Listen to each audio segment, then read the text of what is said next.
کہ نہیں آپ سنیں یہ پوائنٹ، آپ پوائنٹ کیوں نہیں سننا چاہتے؟ یہ بڑا اہم پوائنٹ ہے کہ عدالت سے ریکارڈ جو ہے وہ غائب کیا گیا ہے، چھپایا گیا ہے، یہ تو ایک قسم کا جرم ہے۔ پھر سلمان اکرم راجہ صاحب کو موقع ملا اور انہوں نے پھر سارا وہ جھوٹ جو ہے الیکشن کمیشن کا وہ عدالت کے سامنے رکھا۔ اچھا، سلمان اکرم راجہ صاحب کے اس پوائنٹ کے بعد ایک اور بہت ہی امپورٹنٹ ڈیولپمنٹ ہوئی اسی کیس میں، وہ تھی آج ایک نئی ڈیولپمنٹ۔ جسٹس حسن اظہر رضوی بہت واضح طریقے سے ان کی آبزرویشنز اور سوالوں سے نظر آیا کہ وہ بھی قاضی صاحب کے ہاتھ میں نہیں ہیں، وہ بھی انڈیپینڈنٹ اور آئین کے مطابق فیصلہ کرنا چاہتے ہیں۔ اب جسٹس رضوی کے جو ریمارکس تھے اور آبزرویشن تھی، مجھے تو لگتا ہے اس نے گیم پلٹ کے رکھ دی ہے۔ جسٹس رضوی نے ایک تو سوال یہ پوچھا، فیصل صدیقی صاحب نے ایک سوال پوچھا کہ جن کو 17 سیٹیں ملیں ان کو آپ 30 مخصوص نشستیں دے دیں گے؟ فیصل صدیقی صاحب نے یہ سوال پوچھا کہ پی ڈی ایم نے تو 17 نشستیں جیتی ہیں، آپ ان کو 30 دے دیں گے؟ تو اس پر قاضی فائز عیسیٰ صاحب نے کہا کہ آپ نے تو 0 جیتی ہیں، آپ کو کیسے مل جائیں گی؟ اس پر جسٹس حسن رضوی صاحب نے کہا کہ یہ بھی تو نہیں لکھا کہ ان کی سیٹیں چھین کے پی ڈی ایم کو دے دی جائیں گی۔ یہ وہ جملہ تھا جس کے بعد چراغوں میں روشنی نہیں رہی، مطلب کہ ایک اور جج ابھی تک جسٹس رضوی جو ہیں وہ کھل کر اس طریقے سے اپنی پوزیشن نہیں لے پائے تھے، یا نظر نہیں آئی تھی لوگوں کو، یا ان کی آبزرویشنز میں سے یہ چیز کلیئر نہیں تھی کہ وہ بینچ کے کس طرف جا رہے ہیں۔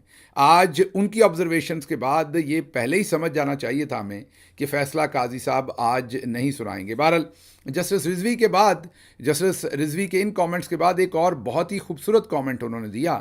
انہوں نے فیصل صدیقی کے ریمارکس سنتے ہوئے، جو وکیل ہیں سنی اتحاد کونسل کے، ان کے ریمارکس، ان کی جرح سنتے ہوئے انہوں نے ریمارکس دیے۔ انہوں نے کہا لگ ایسے رہا ہے کہ الیکشن کمیشن یہاں ادارے کے طور پر نہیں کھڑا بلکہ ایک فریق اور حریف کے طور پہ کھڑا ہے، اور ان کو اس سے کوئی لینا دینا نہیں کہ ادارے کے طور پر ان کی پوزیشن کیا ہے، وہ ہر صورت یہاں اپنا کیس جیتنا چاہتے ہیں۔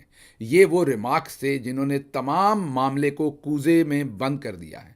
مطلب اس کیس کی اگر سمری خلاصہ کریں آج تو وہ جسٹس رضوی کے یہ ریمارکس ہیں، جس میں انہوں نے یہ کہا کہ الیکشن کمیشن جو ہے ایک ادارہ نہیں، حریف بن کے کھڑا ہے، اور ان کو ادارے کے احترام کا کوئی لینا دینا نہیں، ہر صورت وہ مقدمہ جیتنا چاہتا ہے۔ اس کا مطلب یہ ہے کہ الیکشن کمیشن جو ہے وہ نون لیگ نہیں ہے، پیپلز پارٹی نہیں ہے، انہوں نے ہر صورت تحریک انصاف سے سیٹیں نہیں چھیننی، وہ ایک ادارہ ہے۔ اور فیصل صدیقی نے بھی یہی کہا، جو وکیل ہیں سنی اتحاد کے، کہ جی بالکل انہیں غیر جانبدار ہونا چاہیے، انہیں حقائق پیش کر کے پیچھے ہٹ جانا چاہیے اور پھر عدالت کو فیصلہ کرنا چاہیے، کیونکہ یہ سیٹیں یا تو پی ٹی آئی کو ملنی ہے یا پی ڈی ایم کو ملنی ہے یا کسی کو نہیں ملنی۔ الیکشن کمیشن کو یہ نہیں دکھانا چاہیے کہ ان کا انٹرسٹ ہے کہ ہر صورت پی ٹی آئی سے نشستیں چھیننی ہیں اور پی ڈی ایم کو دلوانی ہے۔ وہ تو حریف بنے ہوئے ہیں اس کے اندر، وہ ایک پارٹی بنے ہوئے ہیں، ادارہ نہیں ہے۔ ان کو تو متوازن رہنا چاہیے، فیکٹس بیان کر کے جو ان کے حساب سے فیکٹس ہیں پیچھے ہٹ جانا چاہیے۔ یہ وہ ریمارکس ہیں جس کے بعد میرا نہیں خیال کہ اس کے بعد کیس باقی رہ جاتا ہے الیکشن کمیشن آف پاکستان کا۔ اچھا، ایک اور بڑی خوبصورت بات ہوئی، باتیں تو بہت ساری ہوئیں لیکن ایک اور بڑی ہی خوبصورت سوال تھا۔ قاضی فائز عیسیٰ صاحب یہ پروو کرنے کے لیے کہ سنی اتحاد کونسل جو ہے وہ جماعت نہیں، ان کو سیٹیں نہیں مل سکتی، انہوں نے ایک عجیب قسم کا سوال پوچھا۔ انہوں نے کہا اچھا یہ بتائیے کہ یہ جو سنی اتحاد کونسل ہے یہ سیاسی جماعت ہے یا پارلیمانی جماعت ہے؟ اس پر بڑا خوبصورت جواب دیا جسٹس اطہر من اللہ صاحب نے کہ جب وہ پارلیمنٹ میں پہنچ گئی اور اس کو سیٹیں مل گئیں اور اب الیکشن کمیشن نے بھی تسلیم کر لیا اور نوٹیفیکیشن ہو گیا اور ان کا پارلیمانی لیڈر بھی آپ نے منتخب کر دیا وہاں، تو وہ ایک پارلیمانی جماعت ہے اور ظاہر ہے وہ سیاست کے تھرو پارلیمنٹ میں آئی ہے تو سیاسی جماعت بھی ہے۔ تو جواب تو انہوں نے دے دیا ٹیکنیکل یا جو بھی جواب عدالتی بنتا تھا، لیکن جو عوامی جواب ہے وہ ہم قاضی صاحب کو دے دیتے ہیں۔ قاضی صاحب آپ کا سوال ایسے ہی ہے جیسے کوئی شخص یہ پوچھے کہ یہ شخص جج ہے سپریم کورٹ کا یا پاکستان کا شہری بھی ہے؟ وہ دونوں ہی ہوگا نا، وہ پہلے پاکستان کا شہری ہوگا پھر جج ہوگا۔ یہ تو نہیں ہو سکتا کہ آپ کہیں یہ صرف جج ہے یہ شہری نہیں ہے۔ تو ظاہر ہے یہ دونوں چیزیں ملتی جلتی ہیں۔ جیسے میں اس کی الٹ اگزامپل دے کے قاضی صاحب آپ کو بتاتا ہوں، جیسے کوئی شخص بھی بے شرم بھی ہو سکتا ہے، بغیرت بھی ہو سکتا ہے، دونوں چیزیں اکٹھی ہو سکتی ہیں۔ سر میں کسی کو کہہ نہیں رہا، آپ نے غصہ نہیں کرنا سر اس کا کہ میں نے یہ پی ڈی ایم کو کہا، فلاں کو کہا، فلاں کو کہا، میں کسی کو نہیں اتنے سخت لفظ کہہ سکتا سر۔ یہ جیسے ایک شخص جو ہے وہ میں نے آپ کو کہا کہ وہ بغیرت بھی ہو سکتا ہے، ٹھنڈا بغیرت بھی ہو سکتا ہے، دونوں چیزیں ہو سکتی ہیں سر۔ اسی طریقے سے ایک شخص بے شرم بھی ہو سکتا ہے، ٹھنڈا بے شرم بھی ہو سکتا ہے. اسی طریقے سے سر ایک شخص مکار بھی ہو سکتا ہے اور وہ بڑا گھٹیا قسم کا انسان بھی ہو سکتا ہے. اب ایسا نہیں ہو سکتا کہ گھٹیا ہونا ایک قسم کی فیلنگ ہے اور اس کے ساتھ مکار انسان نہیں ہو سکتا. تو ایک طرف ایک انسان لالچی بھی ہو سکتا ہے اور وہ پرلے درجے کا گھٹیا اور لوفر انسان بھی ہو سکتا ہے. تو سر اس طرح نہ کیا کریں, مطلب اس طرح کے سوالات نہ پوچھا کریں.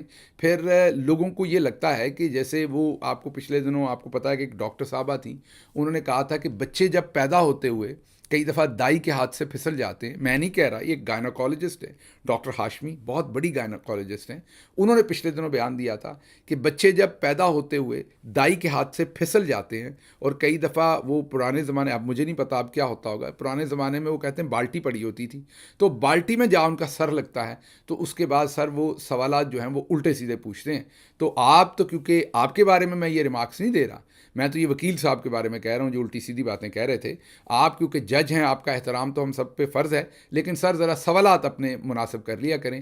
ٹھیک ہے, آپ ایک قوم کے ساتھ مذاق ہی ہیں, آپ کا مطلب میں نے پھر معذرت, مطلب کہ یہ پورے کا پورا جو کیس ہے یہ قوم کے ساتھ ایک مذاق ہی ہے, لیکن آپ تو مذاق نہ بنے نہ بنائے نا, آپ تو چیف جسٹس ہیں, آپ تو ہمارے لیے احترام کی جگہ پہ ہیں. اچھا جی, اگلی خبر کی طرف چلتے ہیں کیونکہ کافی لمبی ہو گئی یہ خبر. اگلی خبر کی طرف چلتے ہیں.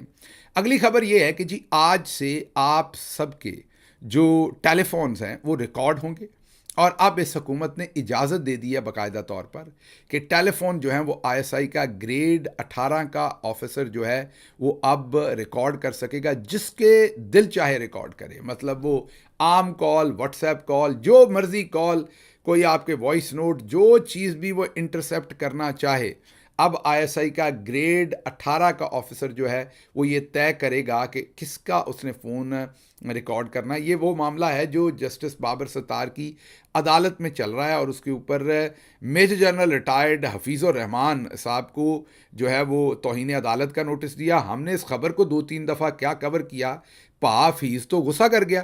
پا حفیظ نے ہمیں نوٹس بھیجا ہے.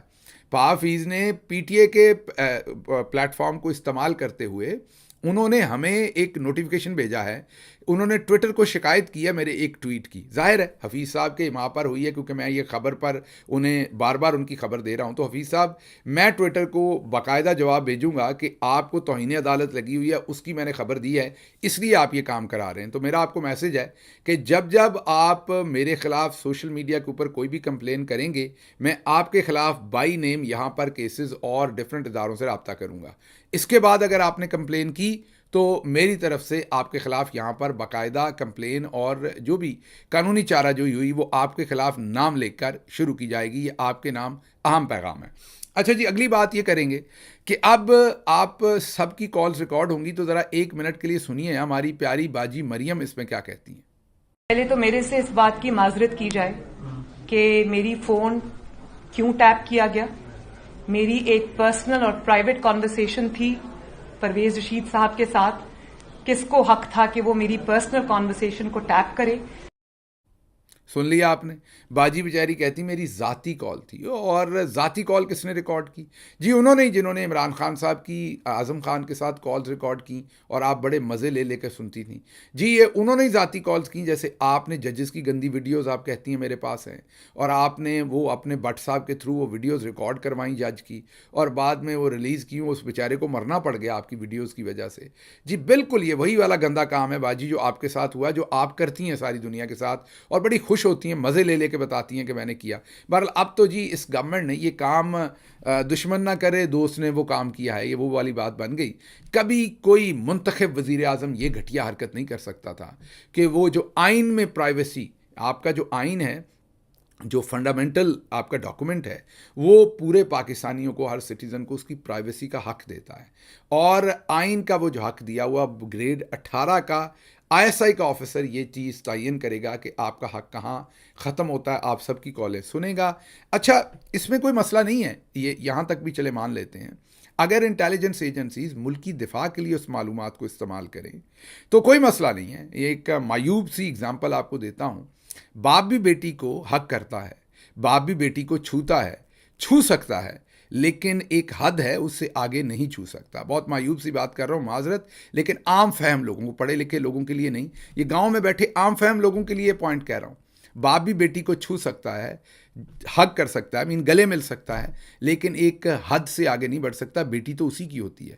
اسی طریقے سے جو آپ کی اپنی انٹیلیجنس ایجنسیز ہوتی ہیں, آپ کے اپنے ملک کی انٹیلیجنس ایجنسیز ہوتی ہیں, ان کی حدود و قیود ہوتی ہیں, ان کو ایکسیس ہوتی ہے آپ تک, آپ کے جسم تک, آپ کی روح تک ایکسیس ہوتی ہے, لیکن ایک بانڈ کے تحت ایکسیس ہوتی ہے, ایک فنڈامنٹل انڈرسٹینڈنگ کے تحت ان کو ایکسیس ہوتی ہے. یہ ایسے ہی ہے جیسے آپ کے جسم کے اندر جو آپ کی چیزیں ہیں وہ آپ کے خلیے ہیں, آپ کے جسم کے اندر جو بھی میں ڈاکٹر نہیں ہوں, اس لیے میڈیکل ڈاکٹر نہیں ہوں, اس لیے نہیں بتا سکتا, لیکن جو بھی آپ کے جسم کے اندر چیزیں ہیں وہ آپ کی بہتری کے لیے کام کر رہی ہوتی ہیں. جب وہ آپ کے جسم کے خلاف کام کرنا شروع کرتی ہیں تو انہیں میڈیکل ٹرم میں کینسر کہا جاتا ہے, انہیں ٹیومرز کہا جاتا ہے, انہیں کاٹ کر پھر باہر نکالنا ہوتا ہے, اور اگر وقت پر نہ نکالا جا سکے تو آپ کینسر سے مر جاتے ہیں. اس لیے کال ریکارڈ کرنا مسئلہ نہیں ہے.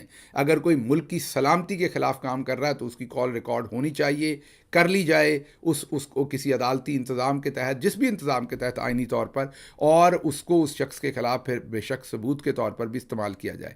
لیکن اگر کسی شخص نے کسی کی معذرت کے ساتھ کسی کے ساتھ کوئی رومانی بات کر لی ہے فون کے اوپر, اور آپ نے بعد میں اس میں سے ٹوٹے جوڑ کر نکالنے ہیں, یہ تو ملکی سلامتی نہیں ہے سر. دو لوگوں نے اگر رومانس فون پر کر لیا ہے تو یہ تو ملکی سلامتی نہیں ہوگی. یہ تو پھر آپ اسے بلیک میل کریں گے, اس جج کو بلیک میل کریں گے, اس پارلیمنٹیرین کو بلیک میل کریں گے, اس بیوروکریٹ کو بلیک میل کریں گے, اس صحافی کو بلیک میل کریں گے. تو یہ سر پھر وہ جو باپ اور بیٹی کا گلے ملنا ہے, یہ حدود سے آگے جانا ہے. ریکارڈنگ کرنے کی تو آپ کو اجازت ہے, لیکن کس مقصد کے لیے؟ مطلب گلے ملنے کی تو اجازت ہے, لیکن ہم تو دل تک چاہتے تھے, تم تو جہاں تک آ گئے. یہ وہ والی بات ہو گئی کہ آپ کو یہ اجازتیں, آپ کا یہ استحقاق ملکی سلامتی کے لیے ہے, نہ کہ آپ کے سیاسی استحکام کے لیے جو آپ کا اپنا ہے, سیاسی مقاصد ہے. بہرحال آگے چلتے ہیں. اگلی خبر جو آپ کے سامنے رکھیں گے وہ یہ کہ عمران خان صاحب کی 3 کیسز میں ضمانتیں مسترد کی گئی ہیں. کوئی میرٹ تو بنتا نہیں تھا, لیکن چلیں اس پر ہم نے تجزیہ بھی کیا کرنا ہے. یہ تو ہم سب کو ہی پتہ ہے کہ عمران خان کے ساتھ آج کل کیا انصاف کیا جا رہا ہے اور کیا نہیں کیا جا رہا, لیکن تینوں جو ضمانتیں تھیں وہ مسترد کی گئی ہیں. اچھا, عدت نکاح کیس کا میں نے حوالہ آپ کو بتانا تھا, بہت ہی امپورٹنٹ اور سینسٹیو میٹر یہ آج ہو گیا ہے, کیونکہ خاور مانیکا نے ایک پریس کانفرنس بھی کی ہے اور اب اس کو خالصتاً مذہبی معاملہ بنا دیا ہے, اور اس پر میں صبح کے ویلاگ میں تفصیلی بات کروں گا. ابھی میں اگلی خبر کی طرف چلتا ہوں, اور وہ ہے کہ مریم نواز کی حکومت کی دفاع کے لیے, ڈیفنس کے لیے ڈیجیٹل ٹیم پر کروڑوں خرچ ہوں گے. جی ہاں, یہ آپ کے لیے بھی انٹرسٹنگ بات ہوگی کہ مریم نواز صاحبہ جو ہیں وہ انہوں نے شاید 56 کروڑ روپے یا 55 کروڑ روپے مزید, اس سے پہلے بھی بجٹ آپ کو بتایا تھا, لیکن اب 55 کروڑ مزید خرچ کرنے کا فیصلہ کیا ہے مریم نواز نے. یہ ان اربوں روپے سے الگ ہیں جو انہوں نے اخبارات کے لیے خرچ کیے ہیں, صحافیوں پر خرچ کیے ہیں. ابھی حال ہی میں عظمہ بخاری صاحبہ درجنوں صحافیوں کو مری لے کر گئیں اور وہاں سرکاری پیسوں کے اوپر چھٹی کرائی. اس سے پہلے چودھری صاحب درجنوں صحافیوں کو مصر لے کر گئے اور آپ کے اور میرے پیسے پر مصر میں عیاشی کروائی. اس سے یہ ہم نہیں کہہ رہے, یہ نون لیگ کے اپنے ورکرز آج کل کہہ رہے ہیں. کل ہی عظمہ بخاری کی اور نون لیگ کے ورکرز کی آپس میں ٹویٹر پر لڑائی ہوئی ہے, جس پر نون لیگ کے ورکرز نے کہا ہے کہ ابھی تک 5 سے 6 ارب کے اشتہارات مریم اورنگزیب جو ہیں وہ پنجاب میں دے چکی ہیں, اس سے پہلے 20 ارب وہ پہلے میڈیا میں دے چکی. نون لیگ کے اپنے اب ورکرز اس کا حساب مانگ رہے ہیں, اور عظمہ بخاری ان کو قطورے کہہ رہی ہے, آگے سے ان سے لڑائی کر رہی ہے, ان کے ساتھ بدتمیزی کر رہی ہے, اور ان کو کہہ رہی ہے کہ آپ کا کوئی لینا دینا نہیں ہے ہمارے معاملات کے ساتھ. باہر خاصی بےزتی کی انہوں نے اپنے ورکرز کی اس کے اوپر. تو اب یہ ایک نیا کام ہے. 55 کروڑ 5 لاکھ سے لے کے 4.5 لاکھ, تقریباً 4.5 سے لے کے 2 لاکھ روپے تک تنخواہ ہوگی, اور لوگوں کا کام ہوگا وہ مریم باجی کو ڈیفینڈ کرنا اور ان کا اقبال بلند کرنا میڈیا کے اوپر. اچھا جی, راجہ خرم نواز نے فارم 45 جمع کروا دیے ہیں, اور انہوں نے اب جو اپنے الیکشن کے, اور جسٹس جہانگیری نے یہ کیس آج سنا ہے, اور جسٹس جہانگیری صاحب نے یہ بھی کہا ہے کہ یہ فارم جو ہیں یہ سب کو ایکسیس ان کی دی جائے. مطلب کہ یہ جو فارم 45 آپ نے جمع کروائے ہیں, صحافیوں کو بھی اس کی ایکسیس ہو, مخالف پارٹی کو بھی اس کی ایکسیس ہو, نون کا کوئی بندہ لینا چاہتا ہے, عام پبلک اس کا ریکارڈ لینا چاہتی ہے. بات ہے بھی درست, کیونکہ فارم 45 تو آپ کو پتہ ہے پولنگ اسٹیشن جاری کرتا ہے, اور وہ تو ہوتا ہی عوامی ڈاکومنٹ ہے, اس ٹائم بھی کوئی بھی لے سکتا ہے اس کی کاپی. تو ابھی بھی اس کی کاپی انہوں نے عوام کے لیے کھول دی, بہت اچھی بات ہے. عوام اس کا انالیسس کرے گی, صحافی اس کا انالیسس کریں گے اور معاملہ جو ہے وہ آگے چلے گا.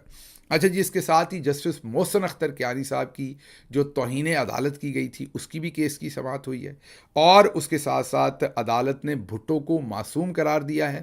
ہم نے ایک ویلاگ بھی کیا بھٹو صاحب کے اوپر 2-3 دن پہلے, بہت ہی تحقیقاتی ویلاگ تھا, اس میں پوری ہسٹری, اس ٹائم کس جج نے کیا کردار ادا کیا, آج اور ان دنوں کے حالات کے اندر کیا مماثلت ہے, وہ سب کچھ ہم نے کور کیا ہے.